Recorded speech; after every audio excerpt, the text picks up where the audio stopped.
बातमी उपराजधानी नागपूरमधून। नागपुरात आज शिवाजी पुतळ्यापासून काँग्रेसतर्फे सद्भावना यात्रा काढण्यात आली होती। मात्र अवघ 500 मीटर यात्रा गेल्यानंतर ही यात्रा संपवण्याची वेळ मात्र अवघ 500 मीटर काढण्यात आलेली ही यात्रा काही वेळातच आटोपण्यात आली। तीव्र उन्हामुळे काँग्रेसच्या काही नेत्यांना 500 मीटर अंतर पार करणंही अडचणीचं ठरलं। त्यामुळे राजवाडा पॅलेस हॉटेलपर्यंत येऊन यात्रा आटोपती घ्यावी लागली। यात्रा सुरू झाल्यावर अवघ्या 200 पावलांनंतर अनेक नेते गाडीत परतले आणि पुढील यात्रेचं अंतर गाडीतून त्यांनी पार केलं।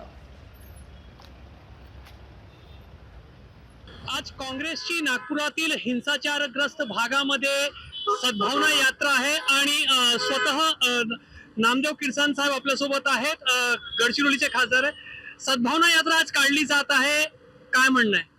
सद्भावना यात्रा ही जे हिंसाचार चालू आहे देशामध्ये सगळीकडे, तुम्ही उत्तर प्रदेश बघा, पश्चिम बंगाल बघा आणि आपल्या इथं महाराष्ट्र नागपूरला सुद्धा मध्ये दंगली घडवून आणण्याचं काम केलं हेतुपुरस्सर, तर त्या होऊ नयेत, लोकांमध्ये सद्भाव तयार व्हावा, लोक संघटित राहावे, लोक एकोप्याने राहावे आणि गुन्ह्या गोविंदाने नांदावे, याच्यासाठी म्हणून ही आम्ही सद्भावना यात्रा काढलेली आहे। एबीपी माझा, उघडा डोळे बघा नीट।